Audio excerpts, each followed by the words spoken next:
Hello friends, welcome to my channel. இன்னைக்கு நம்ம சேனல்ல இந்த மாதிரி granny square எப்படி பண்றதுன்னு பார்க்க போறோம். இது வந்து beginnersக்கு வந்து ரொம்ப ஈஸியா இருக்கும். ஸ்டார்டிங்ல வந்து நீங்க இத பிராக்டீஸ் பண்ணீங்கன்னா உங்களுக்கு வந்து ரொம்ப ஈஸியா இருக்கும் மத்த ப்ராஜெக்ட்ஸ் எல்லாம் பண்றதுக்கு. இனி வந்து இத எப்படி பண்றதுன்னு பார்க்கலாம். ஃபர்ஸ்ட் நான் இத வந்து ஒரு நோட்ல ரஃபா சொல்றேன் எப்படி வந்து பண்றதுன்னு. நம்ம வர்க் பண்ற எல்லா ஸ்கொயருமே வந்து granny square வந்து ஆயிராது.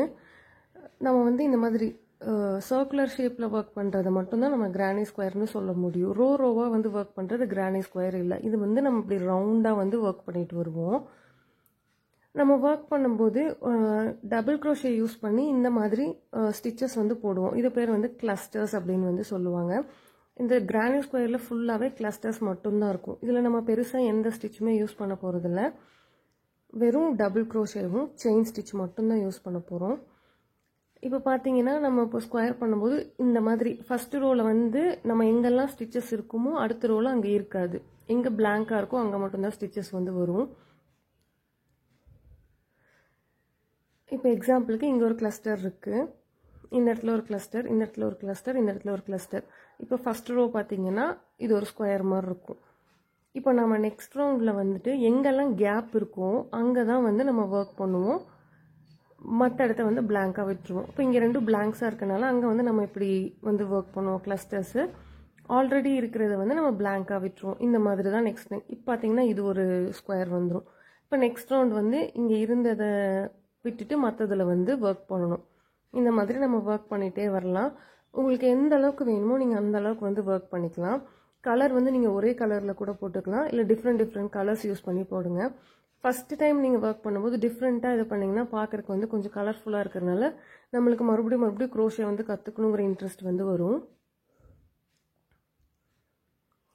இப்போ இதுல உங்களுக்கு தெளிவா புரியும்னு நினைக்கிறேன். இதெல்லாம் வந்து கிளஸ்டர். இப்போ இங்க இருக்கிற கிளஸ்டருக்கு மேல blank-ஆ இருக்கும். இதுவே அடுத்த ரோ பாத்தீங்கன்னா blank-ஆ இருக்கிற இடத்துல வந்து கிளஸ்டர் இருக்கும். இதே மாதிரி தான் உங்களுக்கு எந்த சைஸ் வேணுமோ நீங்க அந்த மாதிரி வர்க் பண்ணிக்கலாம். நம்ம இத வந்து ரோவா வந்து வர்க் பண்ண போறது கிடையாது. இந்த மாதிரி ரவுண்டா தான் வந்து வர்க் பண்ணிட்டு வருவோம். நம்ம இத வந்து கோஸ்டர்ஸ், பேக், பர்ஸ் இந்த மாதிரி எது வேணாலும் பண்ணிக்கலாம். இந்த மாதிரி ரவுண்டா தான் வந்து வர்க் பண்ணிட்டு வருவோம். உங்களுக்கு வர்க் பண்ண வந்து புரியும். நீங்க வந்து நல்ல குவாலிட்டி த்ரெட்ஸ் யூஸ் பண்ணீங்கன்னா ஸ்டிஃபா நிக்கும். நம்ம வந்து குவாலிட்டி லோவா யூஸ் பண்ணிருக்கனால லைட்டா இந்த மாதிரி லூஸா இருக்க மாதிரி இருக்கும். நான் இன்னைக்கு வந்து இந்த கோஸ்டர் வந்து பண்றதுக்கு நான் இந்த மாதிரி 4.5 mm ஹூக் வந்து எடுத்திருக்கேன். நீங்க 3 mm 3.5 mm கூட எடுத்துக்கலாம். நீங்க வந்து ஹூக் செலக்ட் பண்ணும்போது இந்த மாதிரி ஹேண்டில் இருக்கிற மாதிரி பாத்துக்கோங்க. பிகினரா இருக்கும்போது அது வந்து நமக்கு ஈஸியா இருக்கும். நான் இன்னைக்கு வந்து 4 கலர் த்ரெட்ஸ் வந்து எடுத்திருக்கேன். நீங்க உங்களுக்கு பிடிச்ச மாதிரி கலர் எடுத்துக்கோங்க. மேக்ஸिमமா பிகினரா இருக்கும்போது லைட் கலர்ஸ் வந்து சூஸ் பண்ணீங்கன்னா நமக்கு ஸ்டிச்சஸ் வந்து நல்லா தெரியும். இந்த டார்க் நேவி ப்ளூ இப்ப எடுத்திருக்கேன். அந்த மாதிரி எடுத்தீங்கன்னா கொஞ்சம் ஸ்டிச்சஸ் வந்து தெரியாது. ஃபர்ஸ்ட் இத ஸ்டார்ட் பண்ணும்போது ஸ்லிப் நாட் யூஸ் பண்ணிக்கணும். இந்த மாதிரி ஸ்லிப் நாட் போட்டுட்டு நீங்க என் கூடவே வர்க் பண்ணிட்டு வந்தீங்கன்னா இன்னும் ஈஸியா இருக்கும். நான் ஃபர்ஸ்ட் வந்து ஒரு 5 செயின் வந்து போட்டுக்கிறேன்.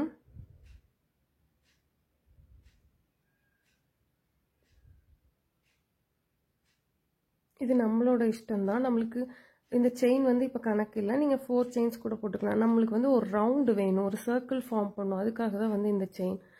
இப்போ வந்து நான் 4 செயினோ இல்ல 5 செயினோ போட்டதுக்கு அப்புறமா இந்த ஹூக் எடுத்துட்டு வந்து ஃபர்ஸ்ட் செயின்க்குள்ள விட்டுட்டு நம்ம ஒரு சர்க்கிள் மாதிரி ஃபார்ம் பண்ண போறோம். இங்க இருந்து இந்த மாதிரி ஒரு ஸ்லிப் நாட் மாதிரி இத போட்டுட்டு நீங்க ரவுண்டா வந்து ஃபார்ம் பண்ணிக்கணும். அவ்வளவுதான். இந்த ரவுண்டுக்குள்ள தான் இப்போ வந்து ஃபர்ஸ்ட் ரவுண்ட் வந்து நம்ம வர்க் பண்ண போறோம். இந்த மாதிரி எக்ஸ்ட்ரா த்ரெட்ஸ் வந்து ஸ்டார்டிங்லயே கட் பண்ணிர கூடாது. சம்டைம்ஸ் வந்து ஸ்டிச்சஸ் வந்து பிரிஞ்சு வந்துரும். அதுக்கு அப்புறமா ஃபர்ஸ்ட் ரவுண்ட் ஸ்டார்ட் பண்ணும்போது இந்த மாதிரி 3 செயின் வந்து போட்டுக்கோங்க. அது வந்து ஒரு டபுள் crochetவா வந்து கன்சிடர் ஆயிக்கும். அதுக்கு அப்புறமா இதுல வந்து 2 டபுள் crochet ஸ்டிச்சஸ் வந்து போடணும். நான் ஆல்ரெடி ஒன்று போட்டுட்டேன்.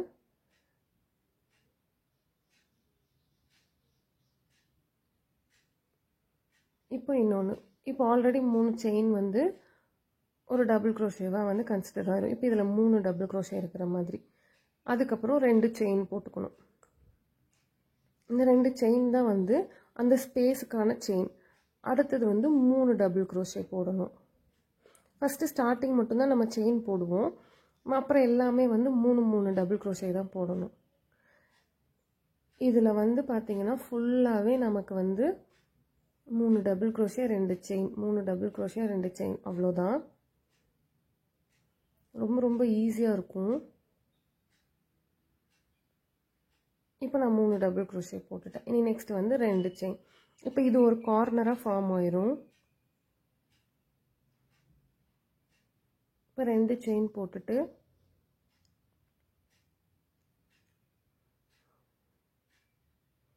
மறுபடியும் 3 டபுள் க்ரோஷே.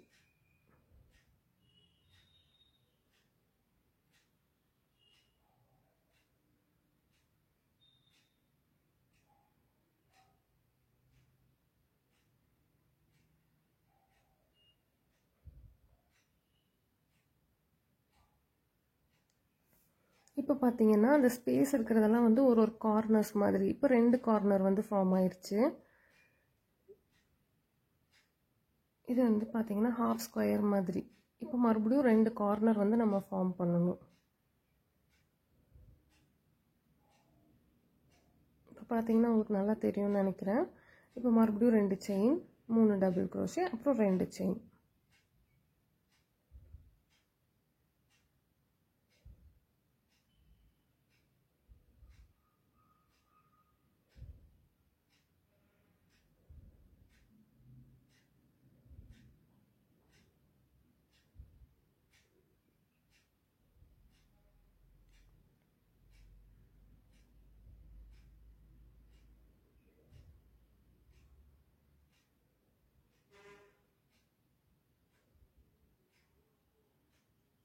இப்போ பார்த்தீங்கன்னா 3 கார்னர் ஃபார்ம் ஆயிடுச்சு. இந்த 4வது கார்னரில் வந்து 2 செயின் போட்டுட்டு நம்ம அந்த ஸ்லிப் நாட் போட்டு இந்த ரவுண்ட் வந்து முடிச்சுக்கலாம். நீங்கள் இந்த மாதிரி சென்டரில் வந்து ஒரு ஸ்லிப் நாட் இப்படி போட்டுட்டு கொஞ்சமாக த்ரெட் விட்டு கட் பண்ணி எடுத்துருங்க.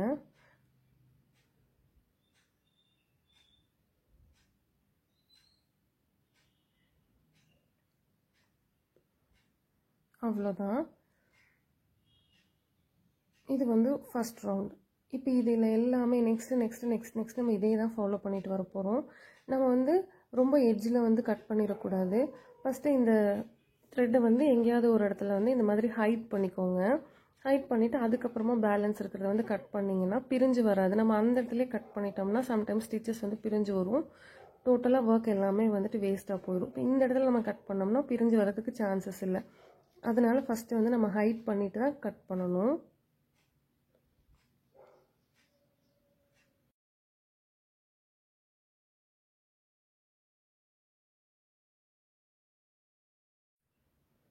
நெக்ஸ்ட்டு வந்து நான் ரெட் கலர் எடுத்திருக்கேன். அதையும் இதே மாதிரி தான் ஃபஸ்ட்டு ஒரு ஸ்லிப் நாட் போட்டு கார்னரில் ஸ்டார்ட் பண்ணிக்கோங்க. இதில் வந்து 4 கார்னர்ஸ் மட்டும்தான் இருக்குது. சென்டரில் வந்து எதுவுமே இல்லை ஃபஸ்ட் ரவுண்டுனால. நீங்கள் நெக்ஸ்ட் ரவுண்ட் பண்ணும்போது கார்னரும் இருக்கும், இடையிலையும் ஸ்பேஸ் இருக்கும். நம்ம எப்போவுமே கார்னர்லேருந்து ஸ்டார்ட் பண்ணிக்கலாம். இந்த மாதிரி ஸ்லிப் நாட் போட்டு வெளியே எடுத்துகிட்டு திருப்பியும் 3 செயின் 2 டபுள் க்ரோஷே, அப்புறம் 2 chain 3 double crochet, 2 chain 3 double crochet, இப்படி தான் ஃபார்ம் பண்ணிட்டு வரணும். நம்ம கார்னரில் ஒர்க் பண்ணும்போது மட்டும் 2 டைம்ஸ் வந்து ஒர்க் பண்ணணும். இப்போ நான் போடும்போது உங்களுக்கு புரியும். ஃபஸ்ட்டு 3 செயின் போட்டாச்சு. இதுக்குள்ளே வந்து 2 டபுள் க்ரோஷே இப்போ போட்டுக்கோங்க.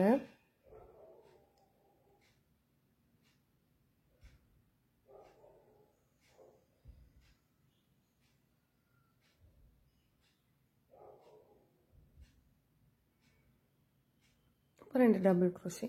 இப்போ நம்ம கார்னரில் ஒர்க் பண்ணங்காட்டி 2 செயின் போட்டுட்டு மறுபடியும் 3 டபுள் க்ரோஷே இந்த கார்னர்ஸில் ஒர்க் பண்ணணும். கார்னர்ஸில் மட்டும் 2 டைம் ஒர்க் பண்ணணும். இப்போ 2 செயின் போட்டுட்டு திருப்பியும் கார்னருக்குள்ளேயும் 3 டபுள் க்ரோஷே போடணும். ஏன்னா அப்போ தான் நெக்ஸ்ட் ரவுண்டுக்கு வந்து கார்னர் வந்து நமக்கு கிடைக்கும். உங்களுக்கு நான் சொல்லும்போது தான் வந்து கஷ்டமாக இருக்க மாதிரி மேபி தோணலாம்.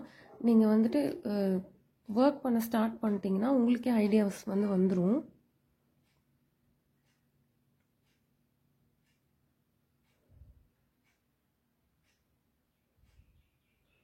இப்போ உங்களுக்கு புரியும்னு நினைக்கிறேன். இப்போ நான் வந்து 2 டைம் வந்து 3 டபுள் க்ரோஷே வந்து ஃபார்ம் பண்ணியிருக்கேன். இப்போ பார்த்தீங்கன்னா இது ஒரு கார்னர். இப்போ மறுபடியும் என்ன பண்ணணும், 2 செயின் போட்டுட்டு 3 டபுள் க்ரோஷே வந்து போடணும்.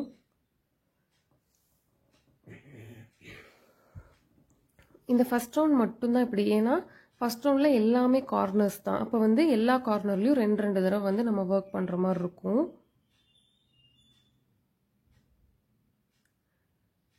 இப்போ நான் 2 செயின் போட்டுட்டு 3 டபுள் க்ரோஷே ஒர்க் பண்ணிகிட்ருக்கேன். ஆல்ரெடி 2 போட்டுட்டேன். இது 3ஆவது டபுள் க்ரோஷே.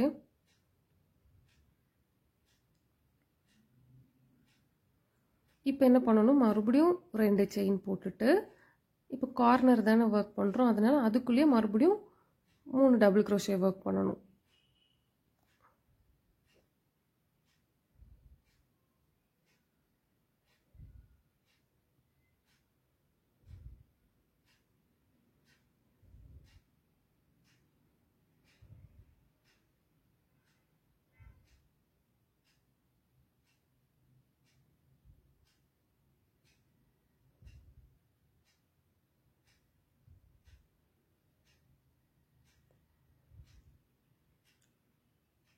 இப்போ மறுபடியும் 2 செயின், இதில் 3 டபுள் க்ரோஷே, மறுபடியும் 2 செயின், மறுபடியும் 3 டபுள் க்ரோஷே. இந்த மாதிரி இந்த கார்னர், மறுபடியும் அந்த கார்னர், இதே மாதிரி நீங்களும் ஒர்க் பண்ணுங்கள்.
இப்போ பார்த்தீங்கன்னா நான் கார்னர்ஸ் எல்லாம் ஒர்க் பண்ணி முடிச்சிட்டேன். லாஸ்ட்டாக வந்து 2 செயின் போட்டுட்டு ஃபஸ்ட் ரவுண்டு மாதிரியே இந்த இடத்துல வந்து ஒரு ஸ்லிப் நாட் போட்டுட்டு, இந்த இடத்துல ஒரு ஸ்லிப் ஸ்டிச், இந்த இடத்துல ஒரு ஸ்லிப் ஸ்டிச் போட்டுட்டு கொஞ்சம் த்ரெட்டை விட்டுட்டு கட் பண்ணி எடுத்துடணும்.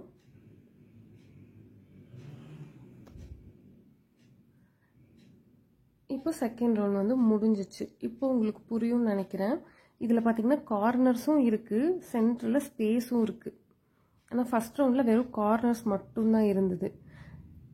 இப்போ நீங்கள் இதில் என்ன பண்ணலான்னா சென்டரில் இருக்கிற ஸ்பேஸில் வந்து ஒரு கிளஸ்டர் மட்டும் ஒர்க் பண்ணால் போதும்.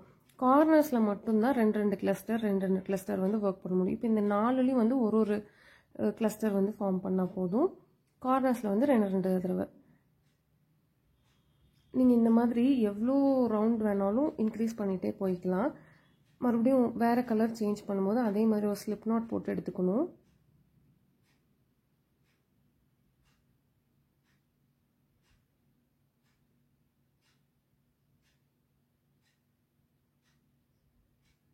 ஸ்லிப் நாட் போடாமல் கூட நம்ம இந்த மாதிரி ஜாயின் பண்ணலாம். ஆனால் பிகினராக இருக்கும்போது இப்படி பண்ணிங்கன்னா கொஞ்சம் ஈஸியாக இருக்கும். அதே தான் 3 செயின் போட்டுக்கோங்க, 2 டபுள் க்ரோஷே, அப்புறம் 2 செயின், 3 டபுள் க்ரோஷே. நான் இந்த ஒரு சைட் மட்டும் எப்படின்னு சொல்கிறேன், அதுக்கப்புறம் நீங்களும் ஒர்க் பண்ணிகிட்டே வந்தீங்கன்னா உங்களுக்கு புரியும். இப்போ நான் வந்து ஒரு டபுள் க்ரோஷே போட்டுட்டேன்.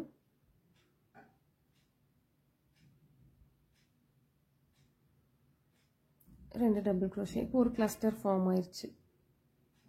மறுபடியும் இப்போ என்ன பண்ணணும், இப்போ நம்ம கார்னரில் தானே ஒர்க் பண்ணுறோம். அப்போ 2 செயின் போட்டுட்டு மறுபடியும் இன்னொரு கிளஸ்டரும் அங்கேயே வந்துட்டு ஒர்க் பண்ணணும்.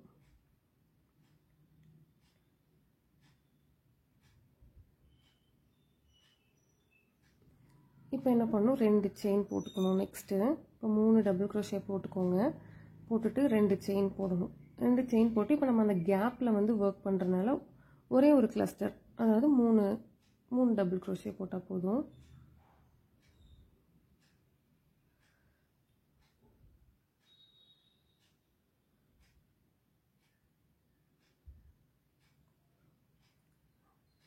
நெக்ஸ்ட் வந்து 2 செயின், அப்புறமா வந்து 3 double crochet, 2 chain, 3 double crochet. ஏன்னா அது கார்னர். இப்போ உங்களுக்கு வந்து புரிஞ்சிருக்கும்னு நினைக்கிறேன். இதே மாதிரி இது ஃபுல்லாக ஒர்க் பண்ணணும். நீங்கள் இந்த மாதிரி உங்களுக்கு எத்தனை ரவுண்ட்ஸ் வேணுமோ அத்தனை ரவுண்ட்ஸ் வந்து நீங்கள் ஒர்க் பண்ணிக்கலாம். நம்ம இந்த ஃப்யூச்சர் வீடியோஸில் வந்து இந்த மாதிரி கிரானி ஸ்கொயர் வச்சு எப்படி ஒரு பேக் பண்ணுறது, எப்படி ஒரு பர்ஸ் பண்ணுறது, ட்ரெஸ் கூட சில பேர் பண்ணுறாங்க, இந்த மாதிரி நம்ம எப்படி வந்து ப்ராஜெக்ட்ஸ் பண்ணுறதுன்னு சொல்லி பார்க்கலாம்.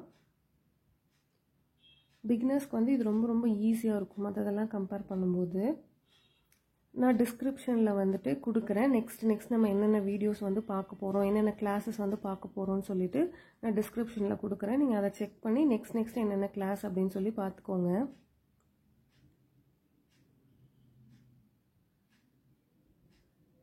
இப்போ ஸ்பேஸில் ஒர்க் பண்ணுறதுனால ஒரு கிளஸ்டர் தான். இதே மாதிரி உங்களுக்கு எவ்வளோ ரவுண்ட்ஸ் வேணுமோ அவ்வளோ ரவுண்ட்ஸ் வந்து ஒர்க் பண்ணிகிட்டே வாங்க.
நம்மளுக்கு ஒரு நல்ல டிஃப்ரென்ஸ் தெரியும். ஃபர்ஸ்ட் ரவுண்டில் வெறும் கார்னர்ஸ் மட்டும்தான் இருக்கும். செகண்ட் ரவுண்டில் பார்த்தீங்கன்னா ஒரு ஸ்பேஸ் இருக்கும். தேர்ட் ரவுண்டில் 2 ஸ்பேஸ் 2 கார்னர்ஸ் அப்படி இருக்குது ஃபர்ஸ்ட் ரோவில். அதே மாதிரி நீங்கள் நெக்ஸ்ட்டு போடும்போது 3 ஸ்பேஸ் உங்களுக்கு இருக்கும், கார்னர்ஸ் இருக்கும். அப்புறம் 4 ஸ்பேஸ் இருக்கும், கார்னர்ஸ் இருக்கும். அந்த மாதிரி இருக்கும். நீங்கள் வந்து ஒர்க் பண்ண உங்களுக்கே வந்து கரெக்டான ப்ராசஸ் எப்படி அப்படின்னு வந்து புரிஞ்சிடும். நான் வந்து இன்னும் ஒரு 2 ரவுண்ட் போடுறேன் உங்களுக்கு காட்டுறதுக்கு, அப்போ ஈஸியாக இருக்கும். நீங்கள் இது ஒரு பெரிய டேபிள் மேட் மாதிரி கூட பண்ணிக்கலாம்.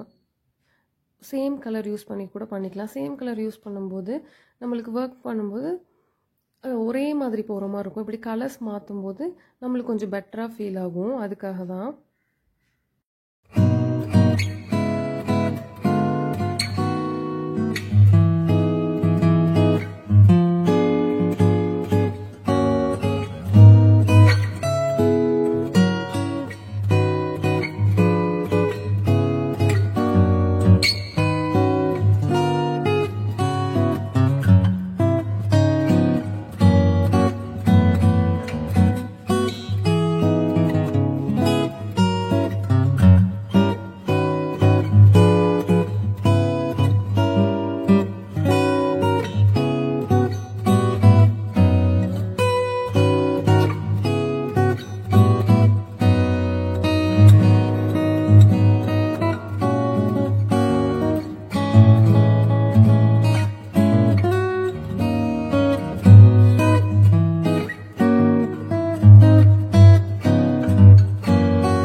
இப்போ பார்த்தீங்கன்னா 3 ஸ்பேஸ் இருக்குது. இந்த மாதிரி எக்ஸ்ட்ரா த்ரெட்ஸ் எல்லாம் அங்கங்கே ஹைட் பண்ணிவிட்டு அப்புறமா வந்து கட் பண்ணி எடுத்துக்கோங்க. நீங்கள் வந்து கலர்ஸ் சூஸ் பண்ணும்போது first dark blue, light blue, அப்புறம் ஆரஞ்சு, இந்த மாதிரி ஒரே கலர் ஃபேமிலிஸ் மாதிரி எடுத்துகிட்டே வந்தீங்கன்னா இன்னும் நல்லாயிருக்கும் பார்க்குறக்கு.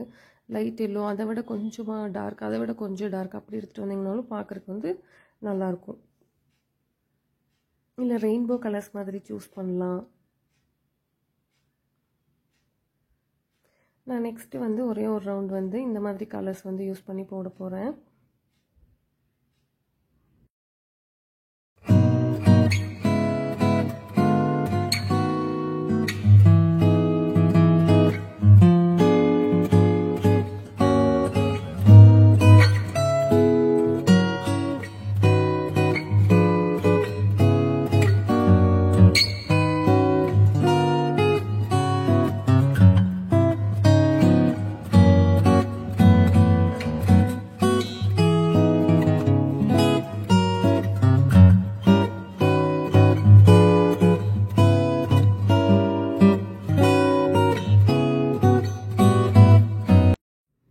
இப்போ பார்த்தீங்கன்னா இந்த கிரானி ஸ்கொயர் வந்து ரெடி ஆயிடுச்சு.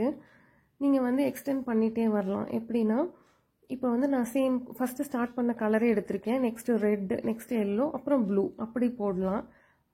அப்படி இல்லைன்னா இப்போ ப்ளூவில் முடிச்சிருக்கோமா, அதுக்கப்புறமா வந்து எல்லோ, அப்புறமா வந்து ரெட், அப்புறமா வந்து அந்த ஆரஞ்சு கலர், இந்த மாதிரியும் போடலாம். நீங்கள் எப்படி வேணாலும் போட்டுக்கலாம். அதுவும் ஒரு டிஃப்ரெண்ட்டாக இருக்கும். இந்த வீடியோ உங்களுக்கு பிடிச்சிருக்கும்னு நான் நினைக்கிறேன். இதை கண்டிப்பாக எல்லோரும் வீட்டில் ட்ரை பண்ணி பாருங்கள். இந்த வீடியோ உங்களுக்கு பிடிச்சிருந்துச்சுன்னா கண்டிப்பாக லைக் பண்ணுங்கள்.